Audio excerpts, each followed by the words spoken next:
Hello, ladies and gentlemen. Welcome to another chapter of the SDR DiscoCall show. If this is your first time joining us, this show is all about helping brand new sales development reps working in the world of tech sales by speaking to existing SDRs that are still new in the role or experienced vets like we have this guest today to get insights to help you out in your career and navigate the best path to become a happy seller. My name is Neil Buyan and I'm your host on this journey. So in this episode today, I've got somebody that I've been waiting a very long time to bring up on this show. And this is somebody that I've known socially for a number of years. We never really had the chance to meet face to face yet. But this person has been what I can say a really great fan, supporter, and somebody that really keeps me on my toes and, checks in every now and then. And I had the privilege of coming on this guy's podcast, which I'm going to mention shortly soon. But guys, could you introduce, who are you? My name is Derrick Williams. Derrick Williams, welcome to the SDR DiscoCall show. Could you tell our listeners, Derrick, where are you based in the world? What do you do? And who or what is the company you work for and what do they do, sir? Well, in that order, I am based in Northern California, about 2 hours east of San Francisco, in a small town called Turlock. What I do is I help early stage startups to implement or manage their sales development function. My company is called 3Link Consulting. Thank you very much for the introduction. And as a gentle reminder for our listeners and watchers, if you can make sure that you please like, comment, and subscribe in your local podcast platform, as well as on our YouTube channel. And with all of our guests, you'll be able to get their LinkedIn profile in the show notes if you'd like to connect with them and pick their brain. But Derrick, from the other side of the world, because we're on different time zones right now, what do you like to get up to outside of sales, Derrick? Outside of sales, well, I try to stay consistent in the gym. So I'm kind of a gym rat that way. But nice. I like to go with my wife. We like to work out together. It's kind of our date time or couple time, if you will. So yeah, we like to spend some time in the gym. We're not doing that. We like to have a good time, travel, spend time. I have a 6-year-old now, granddaughter. So I like to spend time with her whenever possible. I have 3 daughters. Obviously, they're all adults, so it's hard to get time with them. But that's kind of my life. I love that. And highly recommend, ladies and gents. I'm also going to be putting Derrick's Instagram into the show notes because I love watching his stories of training, being with his family, building his business, and it's probably about 5 or 6 years we've been following each other on the old InstaFam, right? Exactly. Yep. Yeah. So I've seen this man grow way back indeed. But Derrick, what we like to do at this point of the show is go visit your LinkedIn profile to kind of see where has this gentleman come from? And kind of what has he experienced in his life of sales? Because you've had a pretty phenomenal career from my standpoint. So the other thing that I also wanted to mention is Derrick runs his own podcast called the Sales Consultant Podcast. I'll put links into that as well. Mm-hmm. Also to our episode that we recorded a few weeks back, which was super cool. And I'm super grateful. Exactly. But sir, you've you've been around the block for quite a while. You've had a lot of great experience. So, you've been an account executive. You've worked as a manager in mid-market sales. You worked for big corps such as Dell. You've entered the world of sales development. You've worked at some really cool companies, especially one that I noted that I was very familiar with, which is Ten Bound. Mm-hmm. You've recently launched your own podcast, which I'm very happy to see. And obviously you're working at 3Link Consulting, your business. So Derrick, just for our listeners and watchers, could you tell us how did you kind of get into sales and kind of what's your journey been up until now? Well, as you might imagine, I was a father real early, so I had to get to work. And I skipped college, went straight to the pros. I was in retail sales when I was late teens. And when I was 18, I got a phone call from a friend whose sister ran an inside sales team. I lived in the Silicon Valley at the time, so tech was really hot. This was a tech company, and they needed some inside sales reps. So it was full cycle. mainly supporting outside sales with quote generation, customer sat, things of that sort. So it's kind of like an SDR, but before the term existed. So this is 1998, and that's kind of how I got into B2B sales. Was I just got a random phone call from someone who knew I was in retail sales, asking if I'd want to go and work in inside sales for their sister, go to the interview. I did. And, that's how I got into inside sales my first time. And so that's ever since then kind of what I've focused on doing is selling. Now, my dad was a salesperson too. So I kind of grew up around that. And he was very charismatic. And I think I kind of always knew, in school, I was a badass, always arguing with the teachers. And they said, he's either going to be a lawyer or a salesperson, one or the other. And so, yeah, I kind of had that aptitude real early in life. I was a ham, loved the attention, loved presenting and all that shit. So, that's kind of how I got into it. But it's how I turned it into, a practice and a lifelong career is a whole nother story. I love that. And something we definitely want to dive in today, but like kind of unpacking, and I've learned this from you in interviews I've seen, like where you unpack. I love that. So the thing that I heard earlier on, so I was somebody that when I got into kind of tech sales, it was like about 3 or 4 years later, I then became a father. But for yourself, you said you became a dad pretty early on and you realized, you needed to get into work and kind of do that. What was that journey and mindset like? Because I can assume there are a lot of people that listen to this show that may be just becoming parents or thinking about going into parenthood and coming into what may potentially be a very risky business where it's, performance-based, it's numbers, it's high-pressured. Right. What was going through your mind at that point, sir? It's a good question. Well, when your back's against the wall, you don't really see a lot of options. And so you do what it takes, I guess. I've always been hardworking, entrepreneurial, if you will. Dad brought home a lawnmower, a motorized lawnmower for the first time when I was like 12, and I started mowing the neighbors' lawns to make money. So I think taking on a sales career as a parent early in life is, an interesting dynamic because you can't really talk about that without talking about your support system.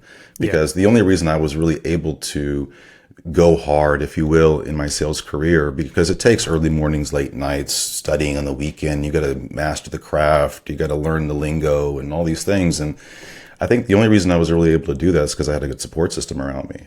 And I think that's kind of where it starts. And then you have that fire under you where you have to succeed. So I think that's the pressure that you're probably referring to is that, and that's why sales worked well for me. I think if I would have been in a role where I was stifled, then I would have struggled because I was so motivated by having a child at home at 18. I'm like, I need to provide, and I'm living with my in-laws and all this shit. Like, I need to do something with my life, right? Yeah. And so, I think that was very compelling for sure. I think that was sort of a competitive advantage I had amongst other people in business because obviously I didn't look like anyone. I was younger than everyone.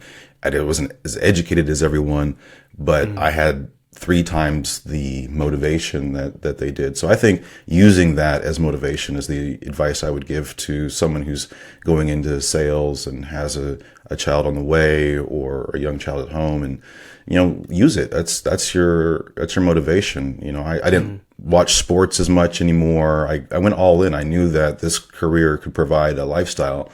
And I don't know if the term "sold out" is the right way to say it, but that's I went all in. Yeah, and you're right. Like I think pre-fatherhood, I was speaking about this earlier today on a webinar around motivation and stuff like that. Initially, when I first came into sales, Derrick, and I don't know about you, money was a big motivator. Like I wanted to make money. I wanted to have a better lifestyle, as you put it, right? But it wasn't until I became a father that I realized it's what I could do with that money rather than just earning the nice commission check, right?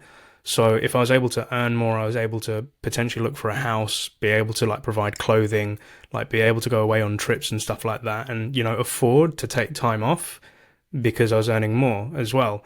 But I was wondering, do you find that with motivation, you need to kind of figure out your why as to why you're doing it in order to get motivated, or what advice? Well, that was easy for me. That's what I'm saying. Yeah. Like for me, the why was, there was no question what my why was. I had mouths to feed, a roof to keep over someone's head. I needed to accelerate our life, and like the things you're talking about. Not even get to the point where you could take trips. Like we had one car. You know, the spouse needed a car. The kid, we were living with in-laws.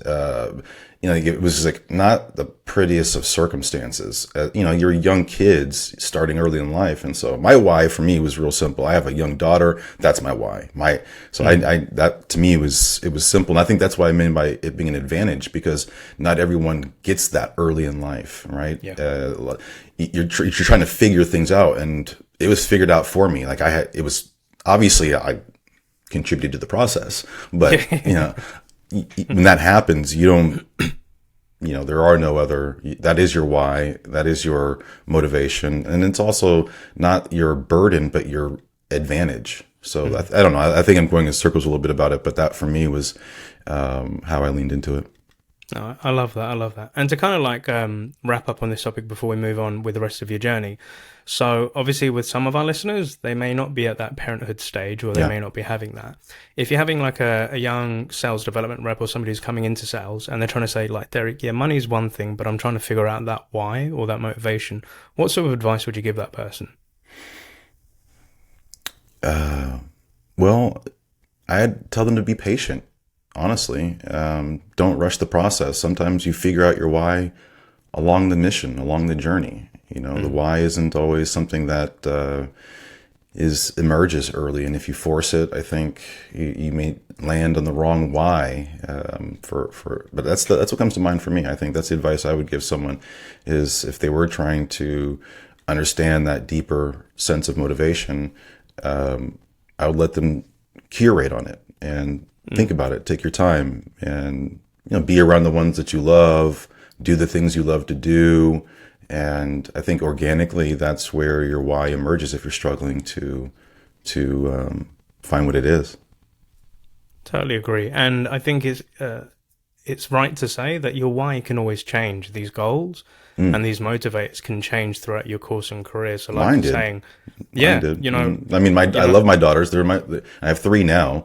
And they'll always be my why. But when you have another generation that comes in behind that, it's a new level of why. When you see your granddaughter pop out and you're holding her in your hands and you're like, jeez, shit, like they're banking on me now, not just my kids, but my kids and their husbands. And it's another level of why for sure. But your whys can definitely change. I would agree with that. It doesn't always, and look, our whys aren't always family centric too. Your why can be helping the world. Right? Your why can be something outside of family and personal interests. It could be more selfless, right? It could be having impact. And I respect that 100%. This just happens to be what my whys come back to. Yeah, 100%. And I think it's important to, be understanding and finding your why throughout this journey. And to, it's different for everyone. Like everyone's motivated by different things. Earlier on, I wasn't as motivated by money. I was just motivated by doing something that none of my friends were doing and none of my family could even fathom doing. And then I saw the earning potential. Like, ooh, I could earn some more cash. Cool. I can buy some nice, cool gums. I can, buy a car. And then when I had my kid, I was like, right. And when I was asked, am I ready to be a dad? I was like, well, I'm not ready, but I can afford it and I can, support him. So, whys do change, definitely. But another bit so like moving forward, like with your journey, there was an interesting piece that I loved where you said, you saw Silicon Valley, you had this opportunity for an inside sales rep. Now, for me, Silicon Valley wasn't a reality, or I didn't know anything about it until 2012, 2013, until I started tech sales. Until I was flown out to California and realized, wow, this is what tech and Silicon Valley is. And there's Foster Facebook, City. There's Apple, there's and I had no insight onto this. And I think with some of the reps that I work with today, they've just come into tech and they've just come into SaaS, right? And some of them may not be aware of this Silicon Valley vibe, and except for the recent news about Silicon Valley Bank, etc. That's maybe the first time they've heard it. But what did Silicon Valley mean to somebody that was based out in the US, that was kind of living and breathing in that space at that time? What was Silicon Valley like for you? I think you kind of knew that you were in the bubble.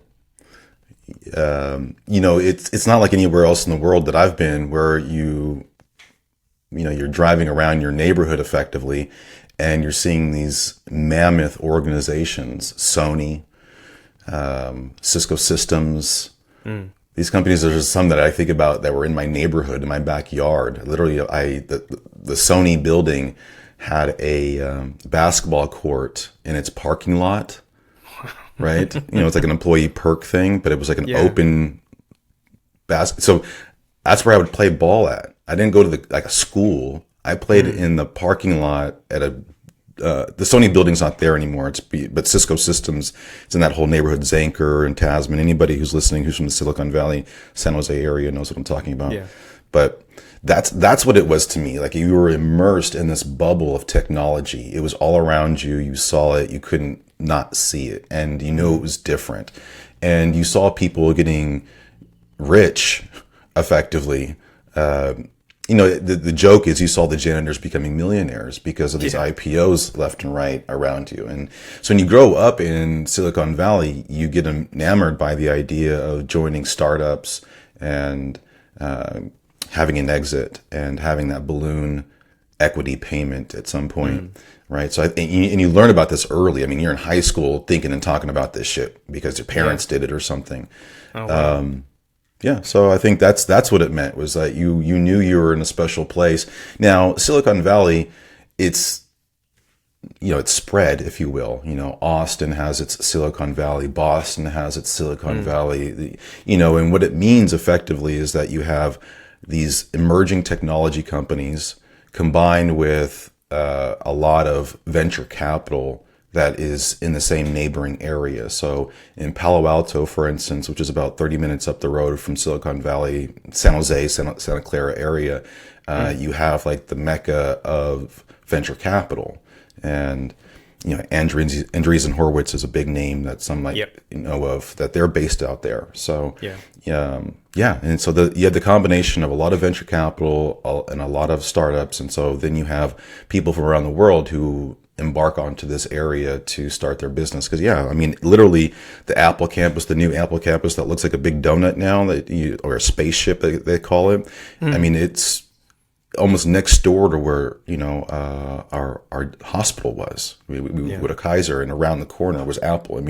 So again, it's motivating for me. It was always super inspiring driving around, being on my school bus as a kid, or driving around with my parents, or when I was an adult driving around that area. You're in that rat race, as they call it. It really feels that way. So I think it was inspiring. It felt a lot of pressure because of it, because you knew there were a lot of people succeeding around you in these environments. But it was cool to me. I always wanted to make the most of it. I love that. And I definitely relate. Like, I remember flying over to California for the first time, and driving on El Camino driveway on the freeway. Yeah. That used to be the 101. It used to be like the major freeway back in the day. Yeah, I remember when I first got off the plane, I went onto the 101. I had a Hertz car that I hired, and I remember getting into the car and pulling off onto the freeway and thinking, shit, I've never driven on this side of the car. And seeing 6 lanes in the freeway, which is like much bigger than what we have back here in the UK. I was like, oh my God. I was stuck on the 101 for 2 hours because I didn't know how to come off the freeway. Oh, wow. I was so scared. And I remember thinking like, okay, I've got a new job. I'm going to die today. Welcome to Cali. And I remember going into the office the next day and telling the other SDRs, and they all laughed at me, and they're just like, well, kudos for actually making it, and coming into your job, it'd be a bummer if you didn't make it on your first day, right? And I was like, 100%. But, going around San Jose, and then I remember my friends driving me around and took me to Menlo Park and said, there's the Facebook offices, there's a Google campus. And I was like, wow, I was starstruck because again, none of this sort of vibe existed in the UK. For the listeners and watchers that know, pretty much back then, tech or corporate companies such as, Microsofts of the world, or, the Dells of the world, they lived far off where we call Reading, which is really far up from London. It's not in central London. It's kind of out there in the sticks a little bit. But we never had this vibe of a Silicon Valley sort of thing. So I remember coming back to the UK and thinking wow, we're really behind, But then later in years, in London, we had what we call the Silicon Roundabout. So in central London, there was a lot of new tech startups that were joining, and it was known. And then going out to Belgium, they've got their own Silicon Valley area as well. Right. But I would say that, the US, you kind of really set a precedent as to what tech companies were about, and you had the DNA of it. And you're right, there was a lot of my peers had worked in other tech companies, and this was a normal thing for them. And I was just like, nobody knows about this stuff in the UK, so I felt really lucky to come out there. But for yourself, you worked at some corporate companies like Verizon and Dell, and then you obviously went into startup land.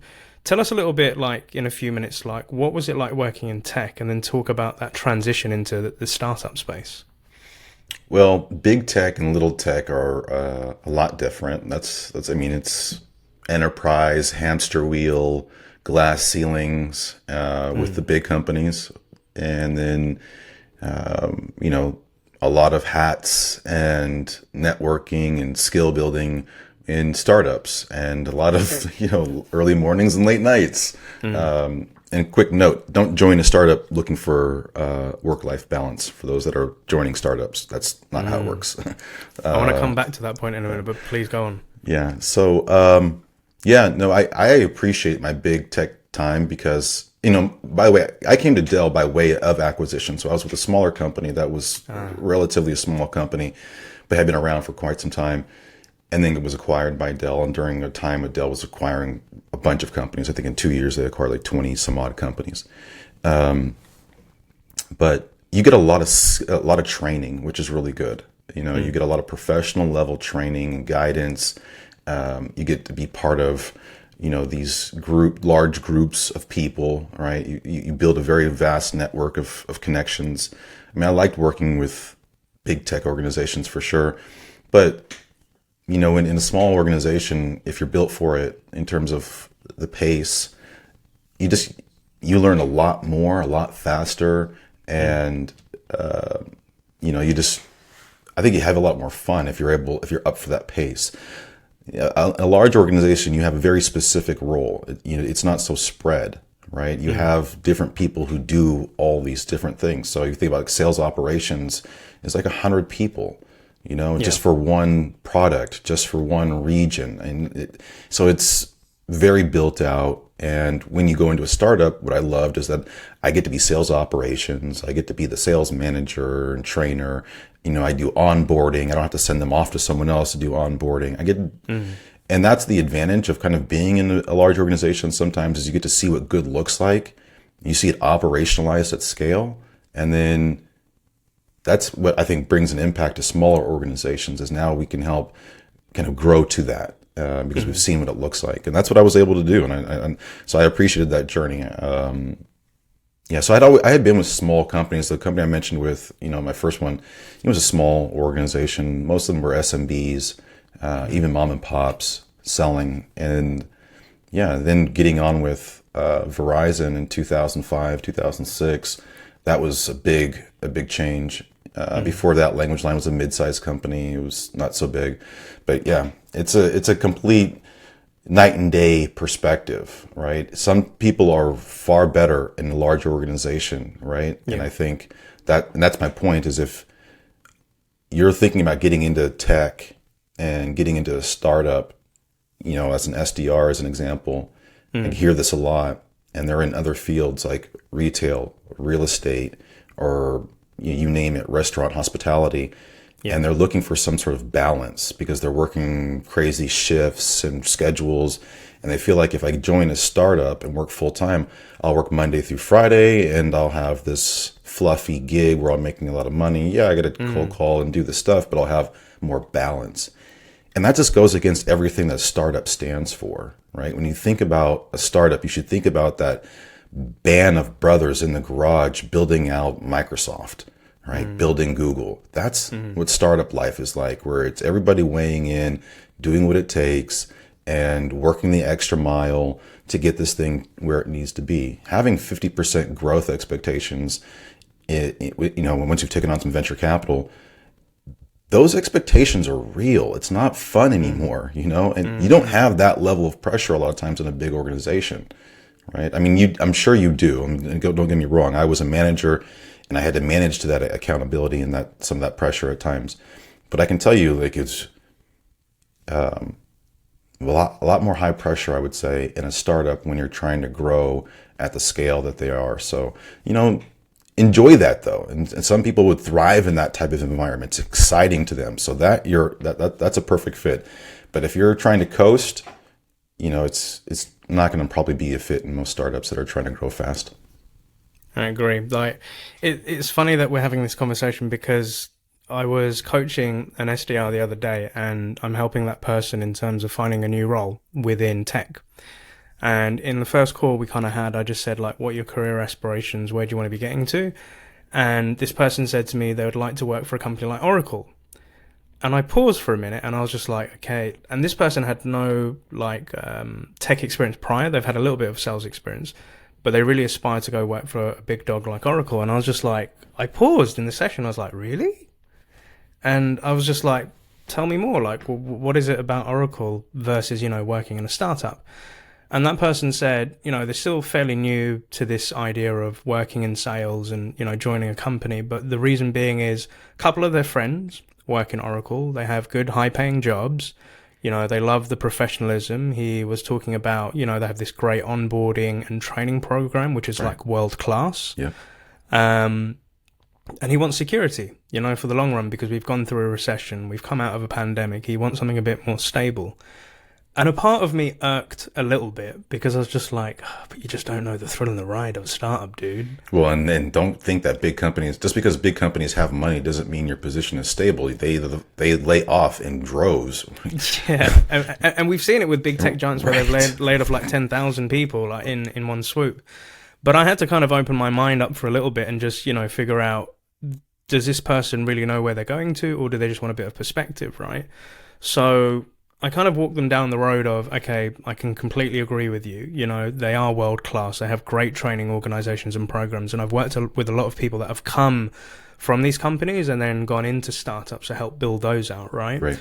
But then I flipped it on the other side. I said, with a startup, there is not as much red tape. There's a lot of room for you to grow in different directions, go into different departments, and, like you said, wear multiple hats. And I said, but it really boils down to you as the individual as to what's going to bring you that energy. If you like, a rigid schedule, you want a defined product, you like to be where you are.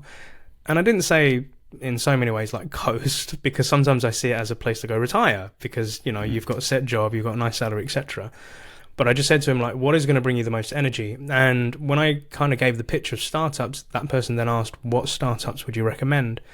So I walked through a couple of companies and I said, look, when I've been job hunting or I've job hunted as an SDR, I qualify or research those companies if I'm prospecting for them. Mm-hmm. So I go find out who they are, what's their story, what is their product, what's the founder's journey, how did they get funding, what's their tech stack like, all the stuff I would do. And it would help me evaluate companies that I would like to go to. So I kind of set a task upon this person is to go find out about Oracle, speak to the people and what's the day-to-day like, but equally go find out from these startups, what does it feel like to work in there?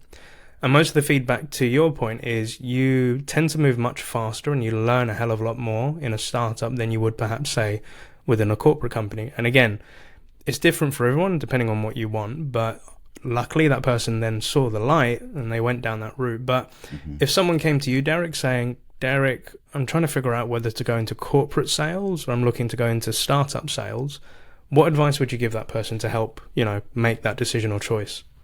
Probably ask them, how do you want to learn? Do you want to learn in a structured manner? Because obviously this is about learning. You're going into a new venture. You need to learn. How do you want to develop your skills and learn? Do you want to do it through like a structured program where you have the guides, training departments, sales enablement departments, multi-levels of managers, right? You have a team around you, organization around you who will help instill those skills and whatnot over time? Or do you want to go and learn hands-on and learn at a rapid pace by figuring things out? I would propose it to that way, because that's the difference. In a startup, you're having to figure it out. You're new tech, new process, you name it, right? New products that are being launched. all this stuff you're kind of figuring it out while you fly. Do you learn best that way? Is that your place where you're most comfortable and where you feel like you could thrive and be fulfilled? Or do you feel like something that is more structured? And neither one is better than the other. It's about what's best for the person. At the time that I went into these large organizations, I think that's really what I needed at that time. I needed that level of structure for me to develop the skills that I needed and get the acumen that I have now in those areas so that I could make a better impact later. So it's just really what is best for the person and how they learn and where they're most comfortable. I love that. And, ultimately, as advisors or, consultants, we can't make decisions for people. They have to make that choice. But I think the takeaway that I kind of gave to this person is, well, look, if you do go that corporate life, go for it. And, if it doesn't work out, there is always another opportunity to go into a startup if need be, And remember, just as a quick note on that it's not one or the other sometimes, because a lot of big companies, on the surface, yes, it's a big company, 100,000 employees, but they have multiple business units. And a lot of times it's a startup within a large organization, and you just don't see it from the outside. It's a new business line.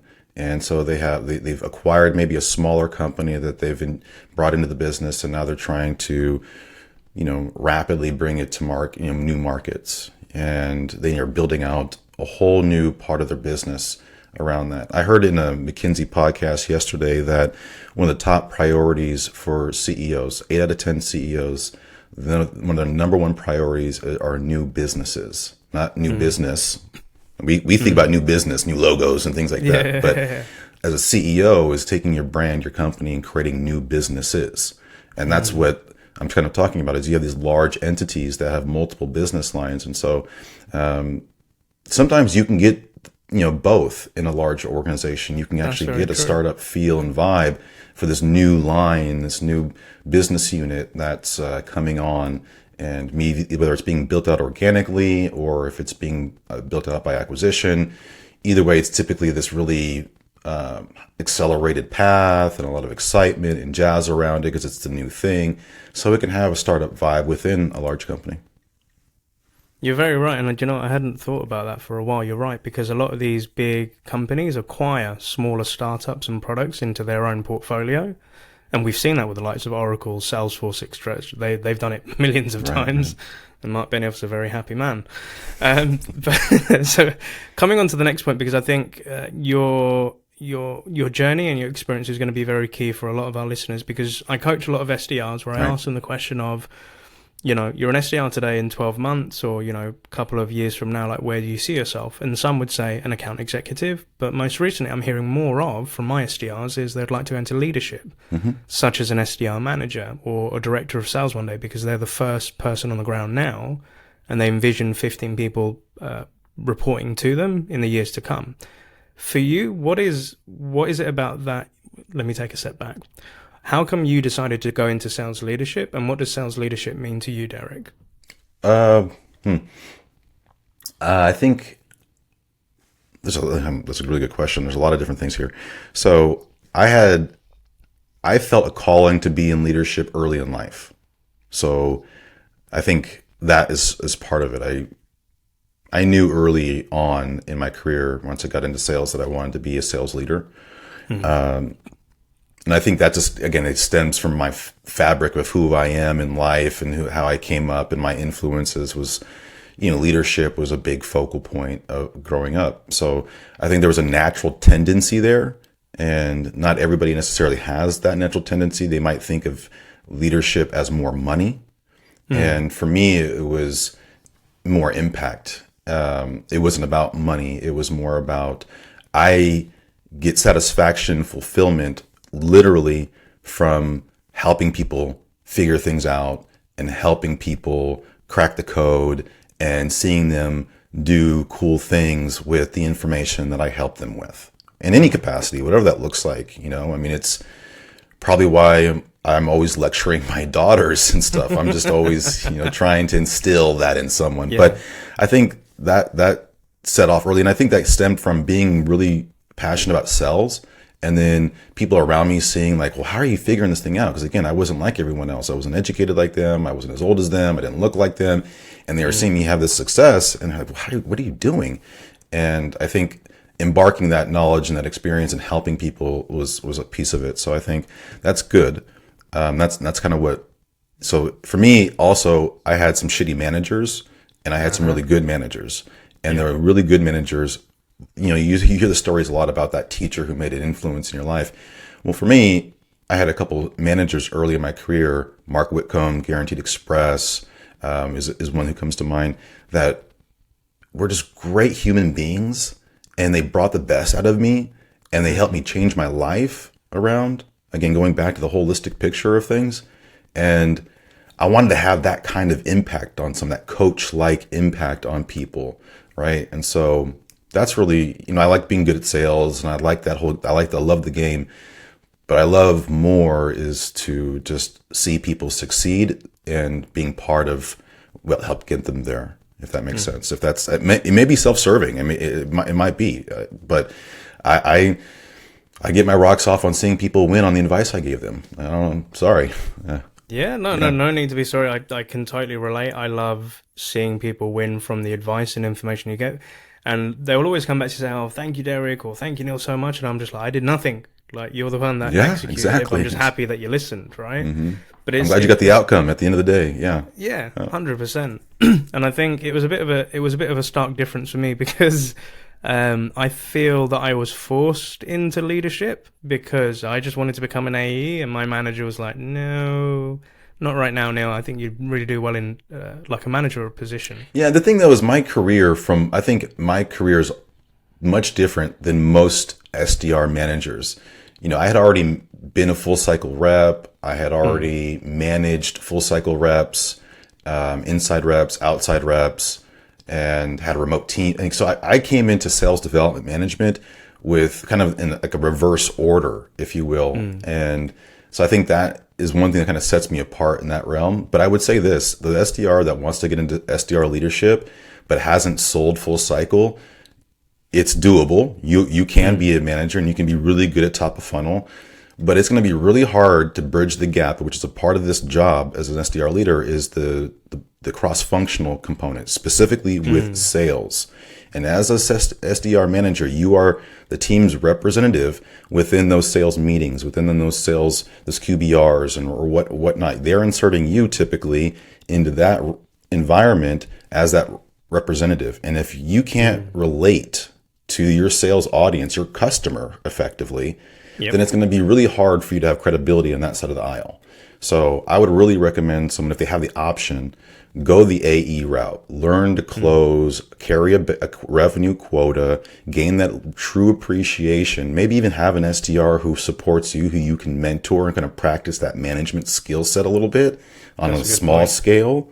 And then see if you're ready to manage. Managing people is nothing like selling. I mean, it's just, it's great that you know the craft, but leading people is a whole nother realm. Their problems become your problems. You're not managing clones, right? And so there's a lot of dynamics that someone has to learn in order to manage people effectively. And, so I would recommend that definitely get the full window painted before you start leading people on how to grow. Because that's one of your jobs, is how are you going to take an SDR to be an AE if you've never been an AE? Yeah, 100% agree. And I think, reflecting back where I had a team and I expected them to be clones of me because I knew how to do it and I knew how to prospect, I knew how to generate, I knew how to do this. And I was like, look, I'll show you the way. And they weren't doing it. Because I remember, I came to the realization that everybody is built different, everybody's motivated different, everybody has different strengths and weaknesses. And to your point, where you had good managers and bad managers, you have to be able to get the best out of that person, even when they don't see it themselves, and help them, believe in themselves to move forward. And I think, looking back, I was always afraid to be a leader because, 2 points. Firstly, I wouldn't want to put my neck on the line based on other people's performance on my paycheck. That's what scared me initially, right?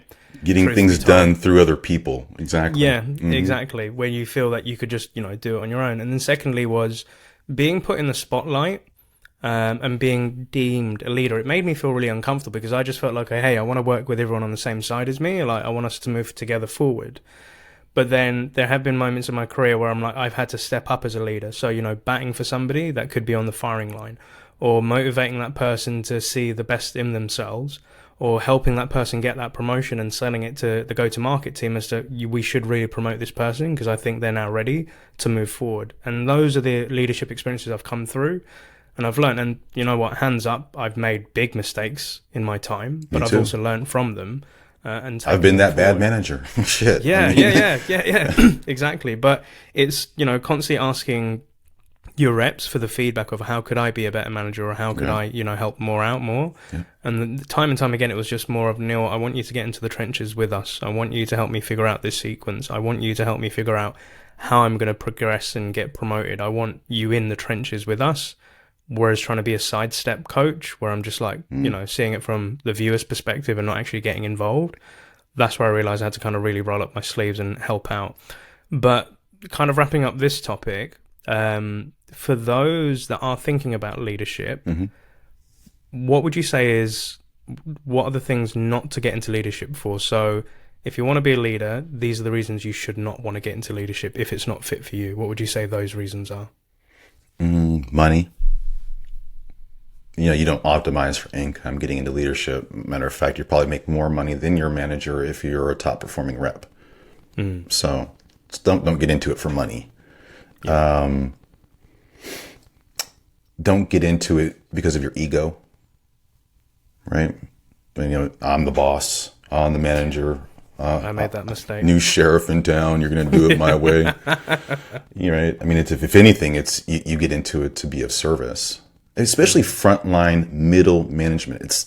And I think a lot of us will read leadership books, and you get to remember that a lot of these leadership books are written from a vantage point of like senior level leadership, a CEO vantage point who's managing managers and directors and other executives. When you're a frontline middle manager, you got to be able to help people, right? This idea of being an ivory tower manager and being able to, or desk jockey or spreadsheet, manager or whatever, VP of spreadsheets is what Scott Lee calls them. Like you can't manage from afar when you're a frontline manager, right? So when I was managing an outside sales team, I spent as much time as possible in the field on appointments with my reps. What got me to that point was being a perfusive prospector, just being bananas, out there knocking on doors early in the morning, late at night, because we were running business sales for Verizon at the time.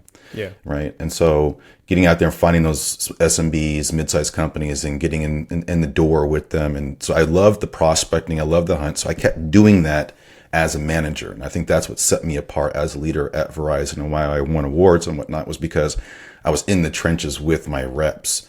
Right. And I think, and I could show them how to position. I could show them how to manage their day. I could show them, and it wasn't like do it my way, but to your point, when they're asking for help, they want to figure this thing out.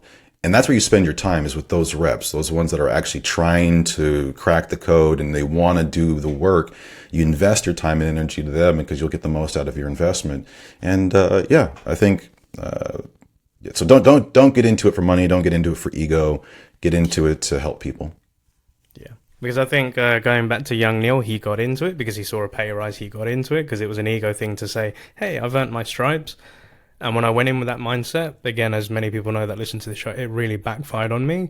But going into it with the intentions of, like you say, being of service to others, helping others win, seeing them succeed, seeing them grow, it's much more rewarding as the years have gone on, where, reps that you've managed have then gone on to become sales leaders themselves. Yes.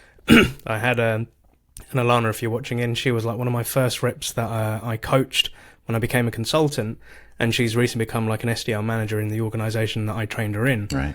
And it whelped my heart. I was just like, oh my God, like you're there, you made it. And like we spoke before she took that step, and she was thinking about going into an AE role, but she took on the leadership role. And I said, I think you're going to be a great manager, because you've got empathy, you've got time for people, you can understand things, you were a top performer. So that's why people, I believe, are going to believe in you. But it's so rewarding to see them go on and do big things. Yeah. But coming on to one of your big things, I'd love to learn a little bit more just about 3Link Consulting, and how did that come about, Derrick? Interesting story. I think, I again, early on knew what I wanted. So advice for those that are listening, the earlier you can figure things out, the better. I knew I wanted to be an independent sales consultant. After my time at Verizon, being in the field, and this is what happened. There was an apex moment. I was in a sort of remote territory as an outside sales rep before I got promoted and into management. And I had this account that needed a technology that our company, Verizon, didn't sell or provide, but it was kind of required. This is at the time when mobile email, which we all take for granted right now. Again, this is mid 2000s. So they needed to have an Exchange server set up at their location in order to make the mobile email work on their Palm Trios. For those who don't know what Palm Trios are, Google them. Okay, We're going way back. Yeah, this is before BlackBerry. So anyway. I'm a freaking dinosaur, I guess. So they needed these Exchange servers. I had another account that was an IT services company that sold Exchange servers. And then so I bridged the gap. I introduced them and I got a founder's fee because they bought a bunch of servers. This tile company bought a bunch of servers from this IT company because I bridged the introduction. The IT company had told me, if I ever know of anybody that needs their services, you're out there selling tech, let us know if we'll pay you a finder's fee. Yeah. It was in that moment, I'm like, oh shit, I can make money just by introducing people. And I got paid $1,000. I was 25 years old. I got paid $1,000 outside of my commission and everything else just for introducing them, helping them get this deal done.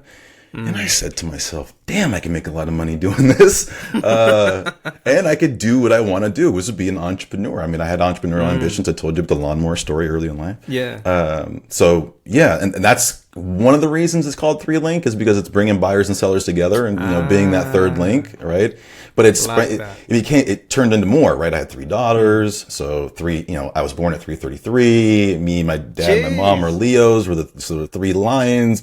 So 3 kind of goes everywhere I go. And so 3, when you see 3, think of me. So that's kind of early. Like, I knew I wanted to do something. 2018, I filed the EIN and said, I'm going to do something with this. 2008, I'm sorry. I said, I'm going to register this business and I'm going to start my consultancy. Didn't do anything, kept working, but I had the business registered federally, right? So I had this company at 2008. First client didn't come until 2016. So it was just called 3Link Consulting. I had no idea of what I was going to be doing. I thought it was maybe sales training, maybe some independent sales agent stuff where I introduce and sell their products. I had some ideas, but I didn't do anything with it. So, but I was aspirational. I was trying to be intentional about it. I was trying to manifest something out of nothing. Again, no college degree, don't have the background everybody else has, but I'm trying to build this thing. And I knew early, 28 years old at the time, that I wanted to start this business. So I registered it. 6 years later, I stumbled onto my first account through failure. Because what happened is I decided to get into sales development consulting specifically because I was always passionate about hunting and prospecting and filling the funnel. That was always what led to my success. So I knew that I was good at that. Yeah. And then when I first went into sales development after Dell, I got laid off after about a year. And it wasn't because we didn't do well as a team. We had killed all our targets. We were account based. This was 2016. It's 2016. Grew the team from 3 to 13 SDRs globally. Had a team in London, had a team in India, had a team in San Jose, and we were thriving. But the company wasn't scaling because there was interoperable challenges of the technology. It was cloud tech, and so it doesn't matter how much pipeline you build if you can't close. So that happened. Got laid off. The team got retracted. Yeah. Went to another cybersecurity company. Year later, did the exact same thing, exact same outcome. Oh, geez. Got laid off. Yeah. Went to another company, similar outcome. Went to another company, similar outcome. I'm like, shit. So I realized, there's a pattern here. People need flexible, temporary sales development management. Clearly, they're experimenting with sales development, and they're trying to capture market share. They're trying to time the market and create this motion that can time outreach to prospects, and they want to get it right and grow their growth rate. And so they're kind of dabbling, they're experimenting, and What would be better? Having someone who's never really led people, maybe once or twice led an SDR team? Or would it be better to have someone who has a lot of experience doing that and standing up SDR teams, obviously, who could come in temporarily, help you build this thing out, and then ride off? So you don't have to be obligated to that person long term. So it's more flexible in terms of time commitment. It's more flexible in terms of cost, no big investment. You're not paying $100,000 over the course of a year for someone who's not even contributing to your performance of your team. They're just managing your SDRs. So yeah, that's kind of, through those layoffs and those failures, I realized that companies needed, a flexible option, and it's done pretty well, I think, since then. I love that. And for somebody that has been watching you grow and scale your business and been seeing the insights of you doing workshops, working with clients, it's been amazing to see. And again, ladies and gents, I'll put the link to Derrick's Instagram. Highly recommend following it. It's been an inspirational journey to watch. So the question on my lips is now, if I'm somebody look at 3Link Consulting, why would I be looking at you, and why would I use a service like 3Link today, Derrick? Yeah, well, normally I'm brought in when they're trying to scale or correct their growth rate, right? You don't have enough pipeline effectively, and you want to hit the scale button. You want to double your pipeline, 3x your pipeline. So I'm usually brought in because they want to stand up their SDR team. So they haven't done it before on their own, a founder, maybe a CMO, a CRO. They've had responsibilities over an SDR team, but never really managed one. Right. So there's these dynamics where they don't have the bandwidth, they don't necessarily have the skill, and they're busy with a whole other host of things. And so typically I work with smaller organizations that have taken on funding, that maybe have a product market fit, and they're trying to grow very fast. They're trying to time the market, and they want to turn on this SDR function to capture inbound demand, because maybe they're slipping with leads and they're bleeding out there and not following up on their passive and warm leads effectively, but also then create that outbound motion and get some air cover for their sales team. So that's kind of usually when I'm brought in is for that. Now, the value to it is that you're not doing it on your own, and you're not doing it with someone who's not as experienced, right? So I have the pattern recognition. I worked on 15 SDR teams in 2022 alone.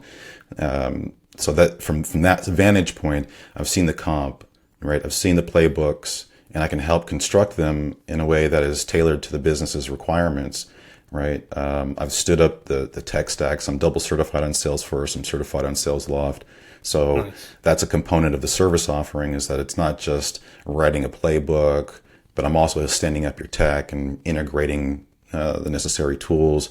I'm also operating on the front line, doing the hiring. Right now, actually, I'm working with a client that's hiring for an SDR position. They were hiring for 2. We got 1 filled. We're still trying to get that second person.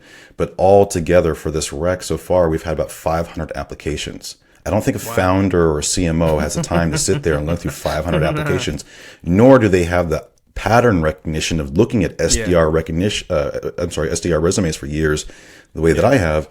So I whip through these and I find the gems based on the scope that we dialed in for the ideal team member, and create that first screening call. So I do that initial upfront work a lot of times for clients. So I offload a lot. There's certain skill gaps that small organizations just don't have at that point. So whether it's operations, whether it's sales enablement, whether it's sales development leadership, general advisory, there's a lot of gaps I kind of fill for that early stage company. And that's kind of why they usually bring me in. I love that. And that's a new one, ITM, Ideal Team Member.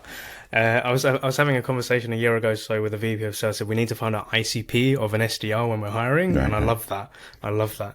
And just one last question on that. So, is that predominantly North American clients, or are you able to help clients around the globe? What's kind of like your market, Derrick? No, I've worked with clients globally. I went to London not too long last year, actually, and did some SDR training. Had a client that was in Ireland last year as well. Nice. But yeah, most often it's North America. Okay, perfect. Thank you. And just to touch upon this, because I want to give a bit of a shout out to this, because it's something I've seen you launch most recently.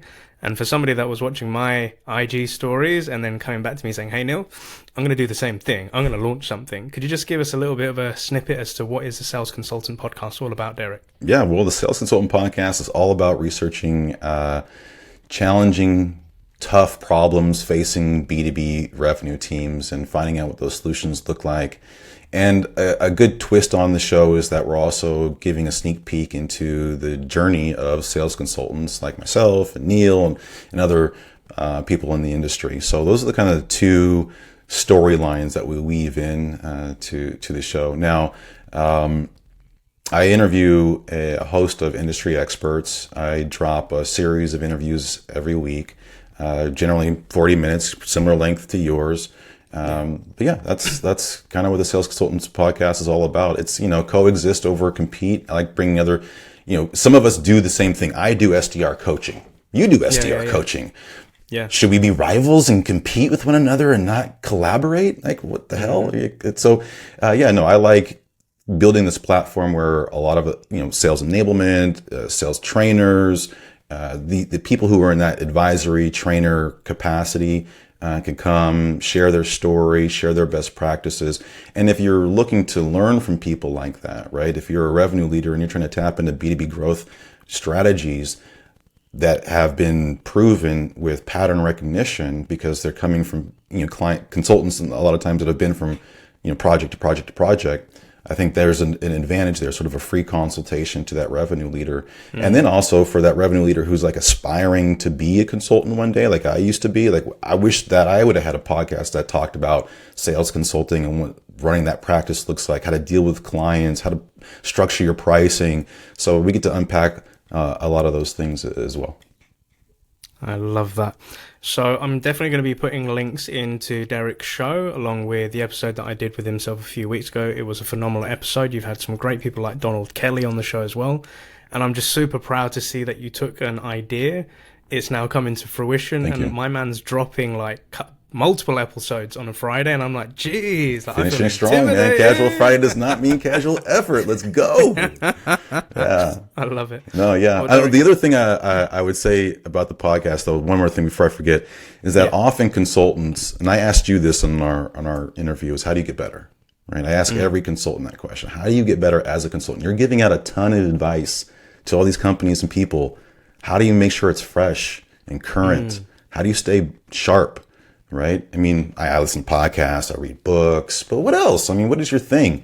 Because the thing is, most consultants, at least in my situation, most often I'm brought in when it's broken, right? And they need help fixing a problem. That's what consultants do. We're brought in to diagnose a problem, come up with a solution that we can recommend, and then maybe even help them work through those steps, right? And when you go from broken dish to broken dish to broken dish, you start losing sight on what good looks like. And so this is my window into that, whether it's just for me or for others, but this is my way of doing the research to stay fresh, to level up. And man, I've already learned a ton. So I'm able to sort of synthesize all these great ideas and feedback from VPs of sales, CMOs, and other auxiliary members of the guests and consultants, and bring it all in together into one thing so we can remember what good looks like and stay focused on what's really working in B2B sales, not just talking about all the problems and what's not working and what's broken. Let's be solution oriented. So I'm trying to do the research through the show. I absolutely love it. I'm a big fan of the show, and you're right. You're kind of creating a curriculum for others to learn from great minds of the people that you're bringing on. And it's kind of like a blueprint for others. That's kind of like what we're doing with this show as well, where it's a blueprint of lots of minds and different ideas and opinions. Right. But people can access it and they can learn it in their own time. But they can get insights into perhaps people they may not have the opportunity to speak to on a normal basis, day to day, and getting to pick those minds. So you've got some great guests, and I've got some high hopes for the show. I know it's going to blow. It is blowing as it is at the minute. But a hell of a lot of success to you, Derrick. Thank you, sir. Appreciate it. You're welcome. So coming to the end of what has been a great and fruitful episode, the pertinent question that I always ask my guests at this point, Derrick, is And we can answer this in two ways. We could either ask you, what 3 bits of advice would you give to a younger version of yourself about to embark on this journey? Or as you're going to see this episode in the near future, what 3 bits of advice would you give to a future version of yourself? Which path are you going to go down today? I think I go with my past self. Okay. So what are those 3 bits of advice you give to that younger Derrick who's just about to embark on this sales career? Don't lose sight of your why. And continue to prioritize that over all this other stuff. When you've gone through the layoffs and these different things and these failures that I've talked about, it's an awakening to realize that when you work really hard on something and then it doesn't work out. The thing is, when you talk about working really hard, what that means is you made a lot of sacrifices. You didn't spend the time with the people potentially that you should have. You didn't. So I think that's the thing is, if I was to go back, I probably would have spent a little bit more time with my kids. I probably would have balanced better. That's the first piece of advice. Manage your mental health better. I was young, so I partied still. I tried to be a dad, a professional, and a 20-something-year-old, at the same time. Yeah. And I think that made it tough for me to manage my mental health really effectively. And so I think that's definitely one that I would recommend to myself. What else? I think I'm doing okay financially, but I would have, invested in some of those stocks earlier on that were around me. I think that's definitely, I wish I would have got in on Apple and Facebook and all that shit when it was smaller. But no, real talk. I think, we make a relatively good earning in sales and sales development, particularly when we perform well. And, that's the beauty of being in sales. You get to control the fruits of your labor, unlike a lot of other roles. And so we have to be grateful for that and appreciate that, right? And not feel like we have to do this prospecting. Like, you get to do this prospecting. That's how you get to make more money than people in accounting and engineering who are of these flat salaries. But in that, you should be mindful of how you manage that money as well. I love that. So, remember your why, look after your mind, and make sure that you invest in yourself for your career moving forward. Would I have that right? Yeah. Family, mind, money. Yeah. Yeah. I love that. I love that. And are there any shout outs that you'd like to give out on today's show, Derrick? I keep coming back to the Snoop Dogg Hollywood speech. Give it. All right, ladies and gentlemen. I do want to thank someone. I want to thank someone. This person's very special to me. I want to thank me for working so damn hard, not giving up, doing whatever it took, and all that. But no, real talk, I want to thank my kids, my oldest daughter, for hanging in there with me. She's one of my best friends. My wife, I couldn't do any of the things that I'm doing today without her. She's the backbone to it all. She's my bookkeeper, my accountant, my tax preparer, she keeps me legal in terms of business operations. So definitely want to shout out to my wife, my daughters, and myself. So yes. Hell yeah. Well, shout out to the hype man Williams, yourself, and shout out to the family that keep it all together. And again, I've been watching you guys grow through the stories, and much love to everyone and more successes. But Derrick Williams, it's been an absolute pleasure to have you on the show, and I want to say a massive thank you to our listeners, watchers, and subscribers. Don't forget, I'm going to be putting all the links to Derrick, his show, his LinkedIn. If you want to get in contact and pick his brain, feel free to do so. And also, please make sure that you like, comment, subscribe in your local podcast platform along with our YouTube channel. But Derrick Williams, I wish you a great week ahead, and most importantly, sir, happy selling. Happy selling. Thank you.